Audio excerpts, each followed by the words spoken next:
Hello everyone, अस्सलाम वालेकुम and a lovely good morning to all of you.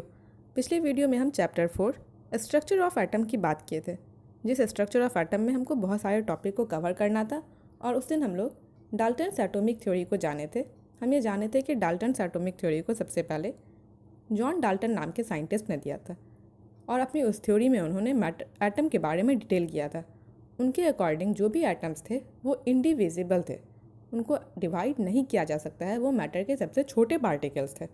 लेकिन Dalton's की एटॉमिक थ्योरी को कुछ ही टाइम के बाद कुछ साइंटिस्ट ने मिलकर के फेल कर दिया, और उन साइंटिस्टों का कहना ये था कि एटम को हम लोग उसके सब एटॉमिक पार्टिकल्स में डिवाइड कर सकते हैं, और वो सब एटॉमिक पार्टिकल इलेक्ट्रॉन, प्रोटॉन और न्यूट्रॉन था। आज हम उसी सब एटॉमिक पार्टिकल्स में से एक सब एटॉमिक पार्टिकल की बात करेंगे, electron. Discovery of electron, electron को का डिस्कवर कैसे हुआ, इलेक्ट्रॉन की डिस्कवरी कैसे हुई। Discovery of electron done by J Thompson. Electron की डिस्कवरी सबसे पहले जे थॉमसन ने की, या इलेक्ट्रॉन को सबसे पहले जे थॉमसन नाम के साइंटिस्ट ने डिस्कवर किया।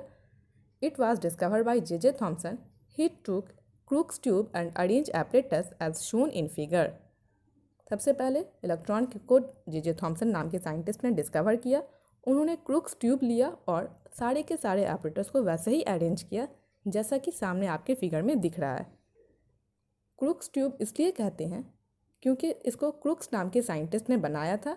चूँकि जे थॉमसन इससे फैमिलियर थे, इसलिए उन्होंने उनका ट्यूब लेकर के अपने आगे के एक्सपेरिमेंट को परफॉर्म किया।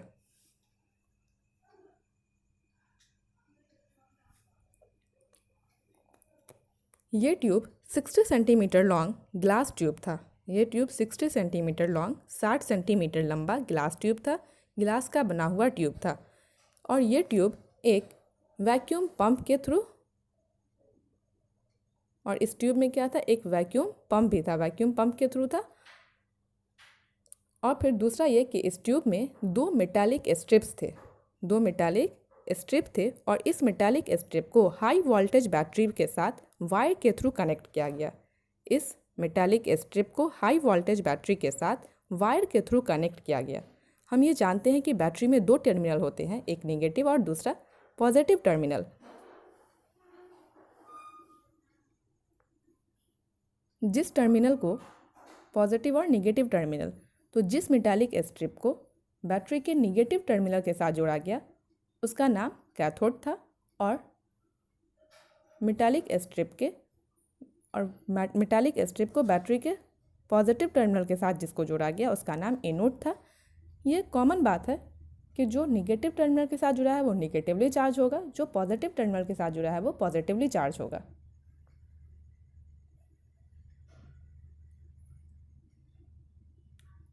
और ये जो वैक्यूम पंप थे, ये वैक्यूम पंप के थ्रू प्रेशर को लो किया गया। इस वैक्यूम पंप के थ्रू उन्होंने प्रेशर को लो किया। चूँकि ये जो एक्सपेरिमेंट है, इस एक्सपेरिमेंट का कंडीशन ही ये है कि high voltage and low pressure.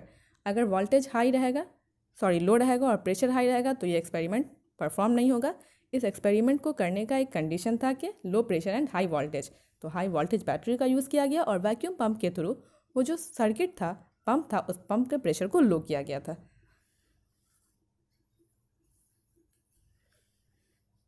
उसके बाद उन्होंने देखा when he pass electric current eight high voltage through a gas at pressure 180 m nothing happen. जब उन्होंने एक एटमॉस्फेरिक प्रेशर और हाई वोल्टेज और 1 एटमॉस्फेरिक प्रेशर के साथ एक गैस को पास कराया तो वहाँ पे कुछ नहीं हुआ। फिर जब उन्होंने प्रेशर को रिड्यूस किया, when he reduce pressure from 180 m to 10 to the power -280 m the whole tube started glowing. फिर जब उन्होंने प्रेशर को रिड्यूस किया, कम किया, तो उन्होंने देखा कि पूरा का पूरा ट्यूब जो था वो ग्रीन कलर का चमकने लगा।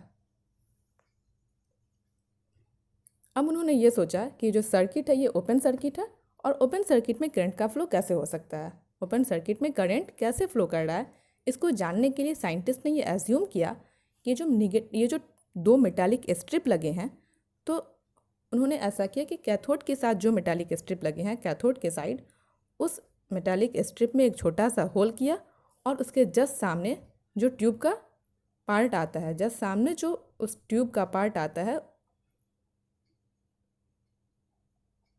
उस ट्यूब को क्या किया, जिंक सल्फाइड से कोटिंग किया, ताकि अगर कोई भी चीज़ चमकती होगी तो इधर भी इसका रे इधर भी जाएगा, क्योंकि ये तो क्या है, टर्मिनल से घिरा हुआ है, और अगर इसमें होल्ड कर देंगे तो अगर कुछ होगा तो इधर भी लाइट आएगा। लेकिन जब उन्होंने ऐसा किया तो उनको कुछ भी ऐसा नहीं दिखा, कोई भी लाइट ग्लो नहीं किया, किसी भी टाइप का कोई रिफ्लेक्शन नहीं हुआ। तब उन्होंने ये एज्यूम किया कि ये काम हम लोग एनोड के साइड करके देखते हैं।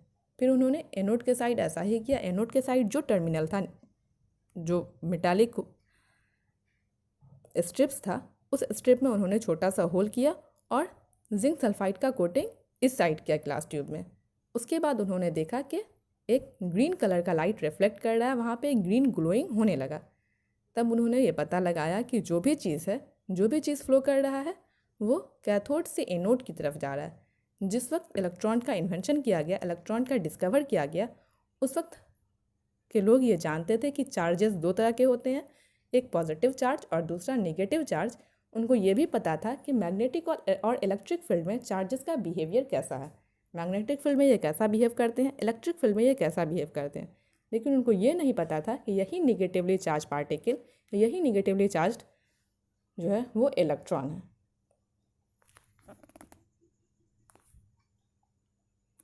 तो जब उन्होंने ऐसा किया कि एनोड के साइड ये सब कुछ किया, तो उन्होंने देखा कि एक लाइट रिफ्लेक्ट कर रहा है, एक लाइट ग्लो कर रहा है। तब उन्होंने ये पता लगाया कि जिस भी चीज़ का फ्लो हो रहा है वो कैथोड से एनोड की तरफ हो रहा है, कैथोड से एनोड की तरफ हो रहा है। चूँकि ये फ्लो कैथोड से एनोड की तरफ हो रहा था, इसलिए उन्होंने उसका नाम कैथोड रे रखा, इसलिए उन्होंने उसका नाम कैथोड रे रखा। और फिर उन्होंने क्या किया कि वो जो ट्यूब था, उस ट्यूब के एक साइड एक प्लेट लिया और वो प्लेट पॉजिटिवली चार्ज था। फिर ट्यूब के दूसरे साइड एक प्लेट रखा और वो प्लेट निगेटिवली चार्ज था। हम ये जानते हैं कि like charges repel each other and unlike charges attract each other. अगर चार्जेस अनलाइक है, मतलब एक पॉजिटिव और एक नेगेटिव है, तो वहाँ पे अट्रैक्शन होगा। दोनों पॉजिटिव है तो रिपल्शन होगा, या दोनों नेगेटिव है तो रिपल्शन होगा। उसके बाद क्या देखा गया कि जो भी चीज़ें फ्लो हो रही थी वो फ्लो स्ट्रेट लाइन में हो रही थी, वो प्रोपगेशन स्ट्रेट प्रोपगेशन था। लेकिन जैसे ही पॉजिटिव और नेगेटिव प्लेट को लगाया गया ट्यूब के साथ, तो देखा क्या गया कि जो चीज़ें स्ट्रेट डायरेक्शन में मूव कर रही थी वो हल्का सा कर्व होकर के पॉजिटिव प्लेट की तरफ चली गई, जिससे ये पता चला कि जो भी है वो नेगेटिवली चार्ज है। तो पता ये चला कि कैथोड से एनोड की तरफ जाने वाला जो रे है वो नेगेटिवली चार्ज है, और इसी निगेटिवली चार्ज कैथोड रे का नाम बाद में जाकर के इलेक्ट्रॉन पड़ा।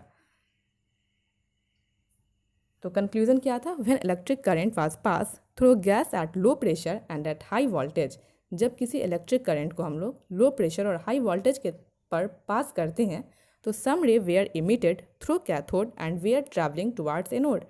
तब क्या होता है, ऐसा करने पर कुछ रेज कैथोड की तरफ से निकल के एनोड की तरफ जाता है, कॉल्ड कैथोड रे, जिस रे को हम लोग कैथोड रे कहते हैं, कंसिस्टिंग ऑफ निगेटिवली चार्ज। और ये कैथोड रे निगेटिवली चार्ज है, जिस निगेटिवली चार्ज पार्टिकल को बाद में जाकर के इलेक्ट्रॉन्स कहा गया। ओके, आई होप कि आपको ये डिस्कवरी ऑफ इलेक्ट्रॉन समझ में आई होगी। जैसे भी फिगर है, फिगर को देखिए, उसमें सब कुछ क्लियर है कि एक साइड दो मेटालिक स्ट्रिप है, एक बैटरी के नेगेटिव टर्मिनल से जुड़ रहा है और दूसरा बैटरी के पॉजिटिव टर्मिनल से जुड़ रहा है। हाई वोल्टेज बैटरी है, ग्लास ट्यूब है, 60 सेंटीमीटर लॉन्ग है, और इस ट्यूब का जो प्रेशर है वो लो प्रेशर है। जो भी लाइट ट्रैवल कर रहा है, निगेटिवली चार्ज जो ट्रैवल कर रहा है वो कैथोड से एनोड की तरफ ट्रैवल कर रहा है। और ये क्या है कि एक वैक्यूम पंप से कनेक्टेड है, जिंक सल्फाइड की कोटिंग की गई है इसमें। ये सारी चीज़ें आपको फिगर में क्लियर है। तो इलेक्ट्रॉन को सबसे पहले जे थॉमसन नाम के साइंटिस्ट ने अपने एक्सपेरिमेंट से डिस्कवर किया। ओके, हम लोग मिलते हैं अगले दिन अगली वीडियो डिस्कवरी ऑफ प्रोटॉन के साथ। अल्लाह हाफ़िज़।